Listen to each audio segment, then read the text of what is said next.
কুরবানির সাথে আকিকা দেয়া যাবে কিনা, খুব বেশি আলোচনা হচ্ছে এই প্রসঙ্গটা যে কুরবানির সাথে আকিকা দিয়ে দেয়া যাবে কিনা। এক্ষেত্রে আমরা উত্তরে বলবো যে কুরবানি এবং আকিকা আপনাদের খেয়াল রাখতে হবে যে দুটি ভিন্ন দুটি ইবাদত। প্রথম কথা হচ্ছে ইবাদত দুটি ভিন্ন দুটি ইবাদত, কারণ কুরবানি এটা বছরের একটা নির্ধারিত সময়, জিলহজের 10 তারিখে এবং তারপরে আরো 2 দিন বা 3 দিন, এই সময়গুলোতে আপনি কুরবানি করতে পারবেন। তাহলে এটা হজের মৌসুমে জিলহজ মাসে করতে হয় কুরবানি, কিন্তু আকিকা কিন্তু এরকম না। আকিকাটা যে কোনো মাসে হতে পারে। আকিকাটা হচ্ছে নবজাতক সন্তানের ভূমিষ্ঠ হওয়ার পরে শুকরিয়া স্বরূপ আল্লাহর কাছে যে কুরবানিটা করতে হয় সেটাকে আমরা বলি আকিকা। হাদিসে এসেছে আকিকা। তো সেটা হচ্ছে সন্তান কখন ভূমিষ্ঠ হলো সেটার উপর নির্ভর করে। কারো সন্তান রমাদানে হতে পারে, কারো সন্তান জিলহজ মাসেও হতে পারে, শাওয়ালে হতে পারে, রজাবে হতে পারে। আকিকা হচ্ছে বাচ্চা যেদিন জন্মগ্রহণ করবে, সন্তান ভূমিষ্ঠ হওয়ার 7 দিন পরে। তাহলে ভিন্ন দুইটা ইবাদত, দুই সময়ের ইবাদত। নাম্বার 2, আকিকার ক্ষেত্রে আল্লাহ রাসূল সাল্লাল্লাহু আলাইহি ওয়াসাল্লাম বলেছে আনিল গুলামি শাতান ওয়া আনিল জারিয়াতি শাত, অর্থাৎ ছেলে হলে 2টি ছাগল দিয়ে আকিকা করো এবং যদি মেয়ে হয় তাহলে 1টি ছাগল দিয়ে আকিকা করো। তো সেক্ষেত্রে কুরবানিতে কিন্তু এরকম বিধান নেই। কুরবানিতে কিন্তু 1টি ছাগল দিয়ে আপনি কুরবানি করলে কুরবানি হয়ে যাচ্ছে, সেখানে 2টি ছাগল দেওয়া লাগবে এমন কোনো কথা নেই। তো এভাবে আমরা বুঝতে পারতেছি, খুবই স্পষ্টত কমন সেন্স খাটালেও আমরা বুঝতে পারতেছি এবং আল্লাহ রাসূল সাল্লাল্লাহু আলাইহি ওয়াসাল্লামের ভাষ্যগুলো অনুসারে আমরা বুঝতে পারছি দুইটা 2 ধরনের ইবাদত। যদিও এই 2 ইবাদতে কিছুটা মিল আছে, কিন্তু দুইটা 2 সময়ের ইবাদত, দুইটা আলাদা, দুটি উপলক্ষ, দুইটার আলাদা নির্ধারিত সময় রয়েছে। যেমন আকিকার ক্ষেত্রে সুন্নাহ হচ্ছে বাচ্চা যেদিন জন্মগ্রহণ করবে তার 7ম দিন শেষে 7 দিন পরে আপনি আকিকা করবেন। আল্লাহ রাসূল সাল্লাল্লাহু আলাইহি ওয়াসাল্লাম বলেছেন কুল্লু গুলামিন মুরতাহানুন বিআকিকাতিহি তুযবাহু আনহু ইয়াওমা সাবিহি, প্রত্যেক সন্তানের আকিকা দিতে হয় তার 7ম দিনে, ওয়া ইউহলাকু ওয়া ইউসাম্মা, এবং 7ম দিনে মাথার চুল ফেলে দিতে হয়, তার সুন্দর একটি নাম রাখতে হয়। তাহলে আকিকার বিধান হচ্ছে সম্মানিত সুধী সন্তান জন্মগ্রহণ করার 7 দিন পরে। আমরা বুঝতে পারলাম আল্লাহ রাসূল সাল্লাল্লাহু আলাইহি ওয়াসাল্লামের ভাষ্য অনুযায়ী, কথা অনুযায়ী, কওল অনুযায়ী। এবার যদি আমরা আল্লাহ রাসূল সাল্লাল্লাহু আলাইহি ওয়াসাল্লামের আমল দেখি, ওনার ব্যক্তিগত আমল কি ছিল, সেক্ষেত্রে আমরা সহিহ ইবনে হিব্বানের একটি হাদিস উল্লেখ করব, যেটিকে ইবনে হাজার আল আসকালানি উনি ওনার ফাথুল বারিতে সহিহ হিসেবে উল্লেখ করেছেন।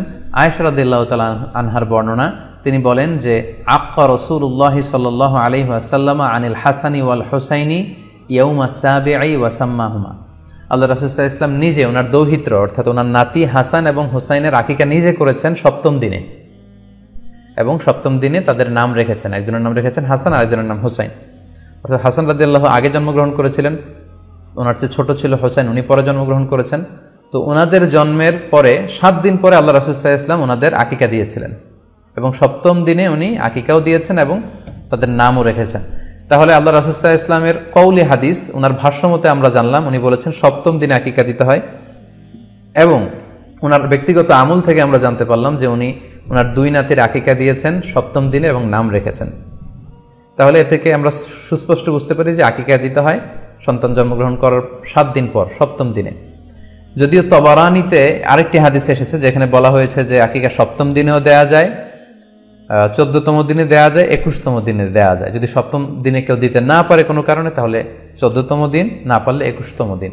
তাহলে সুস্পষ্টভাবে উল্লেখ আছে যে আকিকার সময়সীমা 7ম দিনের কথা আমাদেরকে বলা হয়েছে। তো সেক্ষেত্রে আপনার সন্তান জন্মগ্রহণ করলে আপনি শুকরিয়া স্বরূপ কুরবানি করবেন, আত্মীয় স্বজনকে খাওয়াবেন, আকিকার গোশত নিজেরাও খাবেন। তো এটা যদি আপনি কুরবানির জন্য রেখে দেন, তাহলে তো সন্তান দুনিয়াতে আসার এই আনন্দটা থাকে না। একজন যখন সন্তান পায়, সে কেমন যেন আকাশের চাঁদ হাতে পায়।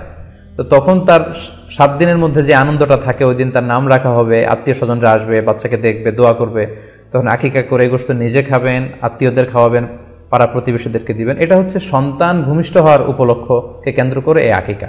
সো এটাকে কুরবানির সাথে মিক্স আপ করার কোনোই প্রয়োজন নেই, এবং এক্ষেত্রে সুস্পষ্ট গাইডলাইন হচ্ছে যে 7ম দিনে আকিকাটা দিতে হয়। সো আমরা যেন 7ম দিনে আকিকাটা দেই। তবে হ্যাঁ, এখন প্রশ্ন হচ্ছে 7ম দিনে কেউ দিতে পারেননি, 14তম দিনেও দিতে পারেননি, 21তম দিনেও দিতে পারেননি, হাতে টাকা ছিল না, সামহাও কোনো কারণে মিস করেছেন, তখন আপনি যখন সুযোগ হয় তখন করে দেন। ওই প্রেক্ষাপটে আপনি যদি কুরবানির সময়ও আকিকা দিয়ে দিতে চান, এটা আদায় হয়ে যাবে ইনশাল্লাহ। আশা করা যায় আদায় হয়ে যাবে, এবং এটা জায়েজ আছে। তবে এটা সুন্নাহ নয়। সুন্নাহ হচ্ছে 7ম দিনে আকিকা দেওয়া। পাশাপাশি গরু দিয়ে, মহিষ দিয়ে, উট দিয়ে আকিকা দেওয়াও কিন্তু সুন্নাহ নয়। আকিকা দেয়া সুন্নাহ হচ্ছে ছাগল দিয়ে। সুন্নাহসম্মত হচ্ছে আকিকা 7ম দিনে দেয়া এবং ছাগল দিয়ে দেয়া। ছেলের ক্ষেত্রে 2টি ছাগল, মেয়ের ক্ষেত্রে 1টি ছাগল। আশা করি কুরবানির সাথে আকিকার প্রসঙ্গটি আপনাদের কাছে ক্লিয়ার হয়েছে।